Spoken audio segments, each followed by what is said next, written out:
साथियों नमस्कार, स्वागत है आपका आपके YouTube channel study with Poonam Singh में। मैं हूं आपका दोस्त साहब सिंह। आज हम बात करेंगे व्यंजनों के वर्गीकरण के बारे में। स्वरों का वर्गीकरण मैं आपको पहले बता चुका हूं। तो व्यंजनों का वर्गीकरण दो प्रकार का होता है। नंबर एक, घोषत्व, नाद या गूंज के आधार पर। नंबर एक, घोषत्व, नाद या गूंज के आधार पर। ये भी दो प्रकार से इनका वर्गीकरण है। तो नंबर एक क्या होता है? अघोष। अघोष वर्ण यानी उच्चारण में कंपन नहीं हो, जिन वर्णों के उच्चारण में कंपन नहीं हो उन्हें हम अघोष वर्ण कहते हैं। तो कौन से वर्ण होते हैं वो? प्रत्येक वर्ग का पहला दूसरा वर्ण और तीनों सकार यानी सा, सा और सा। तीनों सकार प्रत्येक वर्ग का पहला और दूसरा वर्ण, तीनों सा। तो मिला के कितने हो गए? 5 वर्ग होते हैं। तो प्रत्येक वर्ग के 2 अक्षर यानी 2 वर्ण, तो 5 दूनी 10 और 3 13। तो कुल वर्ण कितने हो गए? 13। यानी अघोष वर्ण कुल कितने होते हैं? 13 वर्ण होते हैं। अब हम बात करते हैं सघोष वर्णों की। नंबर 2 कौन सा प्रकार है इनका? ये सघोष। तो उच्चारण में जिन वर्णों के उच्चारण में कंपन होता है उन्हें हम सघोष वर्ण कहते हैं या घोष वर्ण कहते हैं। तो प्रत्येक वर्ग का तीसरा, चौथा, पांचवा वर्ण और अंतस्थ व्यंजन। अंतस्थ व्यंजन कौन से होते हैं? य, र, ल, व प्लस हा और सभी स्वर। यानी प्रत्येक वर्ग का तीसरा, चौथा, पांचवा वर्ण, अंतस्थ व्यंजन और हा वर्ण और सभी स्वर। ये सारे जो वर्ण होते हैं वो कौन से होते हैं? सघोष या घोष वर्ण कहलाते हैं। तो ये टोटल कितने होते हैं? 31 वर्ण होते हैं। सीधा सीधा क्वेश्चन ये भी पूछ लिया जाता है कि सघोष और घोष वर्ण कितने होते हैं, अघोष वर्ण कितने होते हैं। तो 5 हमारे वर्ग होते हैं। 5 वर्गों के यानी प्रत्येक वर्ग के 3 अक्षर आते हैं, चौथा, पाँचवा और तीसरा। तो 5 तिया 15, तो ये हो गए। और 5 वर्ण ये हो गए। कितने हो गए? 20। 5 तिया 15 और 4 19 और 1 20 और 11 स्वर हो गए। तो कितने हो गए कुल मिला के? 31 वर्ण हो गए। कितने वर्ण हो गए? 31 वर्ण हो गए। अब हम बात करते हैं, ये व्यंजनों का वर्गीकरण हमने दो प्रकार से बताया था। एक तो नाद और गूंज के आधार पर बताया था और दूसरा प्राणवायु के आधार पर। ये भी दो प्रकार का होता है। तो प्राणवायु के आधार पर यानी पहला अल्प प्राण यानी जिनके उच्चारण में कम श्वास बाहर निकले। जिनके उच्चारण में कम श्वास बाहर निकले तो इन वर्णों को क्या कहते हैं? अल्प प्राण। तो वर्गों के विषम वर्ण यानी वर्गों के विषम वर्ण, सीधा सीधा हम कह सकते हैं पहला, तीसरा, पांचवा प्लस अंतस्थ व्यंजन प्लस सभी स्वर। वर्गों के विषम वर्ण यानी पहला, तीसरा, पांचवा प्लस अंतस्थ व्यंजन प्लस सभी स्वर। तो कुल मिला के कितने हो गए? ये 30 वर्ण हो गए। यानी 5 वर्ग होते हैं तो प्रत्येक वर्ग के 3 वर्ण, तो 15 तो ये हो गए और 4 अंतस्थ होते हैं 19 और 11 स्वर हो गए। तो 19 व्यंजन वर्ण हो गए, 11 स्वर। तो कुल मिला के कितने हो गए? 30 वर्ण हो गए। तो अल्प प्राण की हमने बात यहाँ पे कर ली। अब हम बात करते हैं महाप्राण की। तो महाप्राण में क्या है कि उच्चारण में अधिक श्वास बाहर निकले। उच्चारण में अधिक श्वास बाहर निकले तो उन्हें हम क्या कहते हैं? उन वर्णों को महाप्राण कहते हैं। जैसे तीनों सा, इन साओं में जो डिफरेंस होता है तीनों सकार में वो भी मैं आगे बताऊंगा। अभी इनको हम तीनों सा तो कह देते हैं लेकिन तीनों का जो उच्चारण स्थान है वो अलग अलग है। तो तीनों सा और वर्गों के समवर्ण यानी 5 वर्गों के समवर्ण। समवर्ण का मतलब चौथा और दूसरा और चौथा वर्ण। समवर्ण मतलब दूसरा और चौथा वर्ण प्लस हा। तो 5 दूनी 10 यानी 5 वर्ग होते हैं तो प्रत्येक वर्ग के 2 वर्ण लिए जाते हैं। तो 5 दूनी 10, 10 और तीनों सा और 1 हा, 14। तो कुल संख्या कितनी होगी इनकी? 14 हो गई।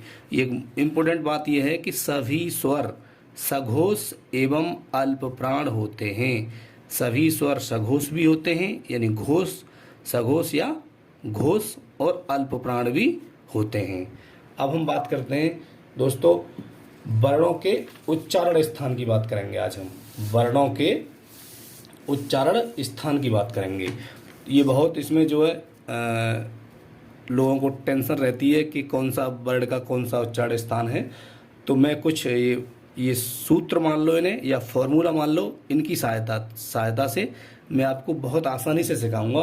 अगर आपने एक बार सीख लिया, एक बार कोशिश कर लिया आपने सीखने की, तो फिर आप कभी भूल नहीं पाएंगे। वैसे आप कन्फ्यूजन में कभी गलत भी कर सकते हैं, लेकिन ये मैंने संस्कृत से थोड़े जो लिए हैं फॉर्मूले, तो इनसे आपको बहुत आसानी से याद हो जाएगी। जैसे पहला है अकुह विसर्जनीयानाम कंठः। अकुह विसर्जनीयानाम कंठः, इसको आप याद करेंगे तो अ और अ से क्या आ गया, अ और आ, और कु, ये जो कु दिखाई दे रहा है आपको, कु, इस कु से आ गया का वर्ग, और हा सीधा वर्ड हमने ये ले लिया, प्लस विसर्जनीयानाम, तो इससे होगा विसर्ग, हो गया क्या हो गया, विसर्ग। तो अ और आ यानी छोटा अ और बड़ा आ, और क वर्ग में जितने भी वर्ड आते हैं क, ख, ग, घ और अंग, ये 5 वर्ड प्लस हा और विसर्ग, इनका उच्चारण स्थान होता है कंठ। इनका उच्चारण स्थान क्या होता है दोस्तों, कंठ होता है। अब हम दूसरे की बात करेंगे, इचु यसानाम तालु, यानी इचु यसानाम तालु। इस ई से क्या होता है, इस ई से छोटी ई और ये बड़ी ई प्लस चा वर्ग, यानी इस जो चु लिखा हुआ है इसका मतलब है चा वर्ग। चा वर्ग में कौन से अक्षर आते हैं वो आपको मैंने बता दिया है, च, छ, ज, झ और य। चा वर्ग में ये 5 वर्ड आते हैं, प्लस य, ये सीधा लिखा हुआ है, और ये सा, यानी इस सा का मतलब है ये तालव्य सा बोलते हैं, इसको क्या बोलते हैं, तालव्य सा। तो ये यहाँ पे इनका होता है उच्चारण स्थान तालु, यानी ये चू यसानाम तालु। तो ये जो सा बोलते हैं इसको सीटी वाला सा कह के बोलते हैं, तो इसका जो उच्चारण स्थान है तालु है। सीधा सीधा आप कह सकते हैं तालव्य सा। तो ऑप्शन में आता है क्वेश्चन में कि तालव्य सा कौन सा है, तो ये सीधा सीधा ये वाला सा तालव्य सा होता है। अब बात करेंगे आगे, रेटु रसाणाम मूर्धा। रेटु रसाणाम मूर्धा, तो ये रेरी आ गया यहाँ पे। टू का मतलब हो गया हमारा टावर्ग, टाठा टाढ़ा डा, और ये हो गया तुम्हारा मूर्धन्य सा, इसको क्या बोलेंगे हम, मूर्धन्य सा। और ये रा, रेटु रसानाम मूर्धा, तो ये रा भी आ गया हमारा यहाँ पे। तो जो भी वर्ड इसमें आएंगे वो क्या हो जाएंगे, मूर्धन्य या मूर्धा। तो ये सा हो गया आपका मूर्धा, यानी मूर्धन्य सा। ये कौन सा था, तालव्य सा। अब आगे बात करेंगे हम, तुलसा नाम दंतः।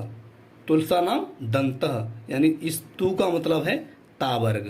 तावर्ग मतलब ता था द धा न, और ये ला, और ये क्या है, ला, यानी इसमें ला प्लस ये सा, इस सा को बोलते हैं दंती सा। क्या बोलते हैं इसको, दंती सा। तो ता था द ध न और सा और ला, ये क्या होते हैं, इनका वर्ड है दंत्य। क्या है इनका उच्चारण स्थान, दंत्य वर्ण है ये। अब बात करेंगे हम, उपू पद्मानियनाम ओष्ठौ, यानी इस ऊ का और इसका किसका, बड़े ऊ का। और पू का मतलब होता है यहाँ पे पा वर्ग, प फ ब भ म, और यानी उ, छोटा ऊ और बड़ा ऊ, पा वर्ग के जितने भी बड़ आते हैं उनको हम बोलते हैं ओष्ठौ। इनका उच्चारण स्थान क्या होता है, ओष्ठौ। अब यमगणनानाम नासिका च, यानी जो 5 में अक्षर होते हैं, प्रत्येक वर्ग का 5वां अक्षर जो होता है उनका उच्चारण स्थान नासिका होता है, यानी नासिक के होते हैं वो। और अनुस्वार भी इसी में आता है। जो हमने आपको अयोग वाह पढ़ाया था, तो अयोग वाह में हमने आपको अनुस्वार और एक विसर्ग 2 होते हैं, छोटी अंग और बड़ी अंग। तो बड़ी अंग वाला जो विसर्ग आ गया वो किस में आ गया, कंठ में आ गया, और जो अनुस्वार है वो नासिका में आता है। अब बात करेंगे एदई तो कंठ तालु, तो छोटी ए और बड़ी ए, इन दोनों का जो उच्चारण स्थान होता है वो कंठ तालु होता है। अब ओदौ तो कंठोष्टम, यानी छोटा ओ और बड़ा ओ, इसका होता है कंठोष्ट, यानी कंठोष्ट वर्ड है ये। अब जो लास्ट है वो है बकारस्य दंतोष्टम, यानी जो वाह होता है इसका उच्चारण स्थान दंतोष्ट होता है।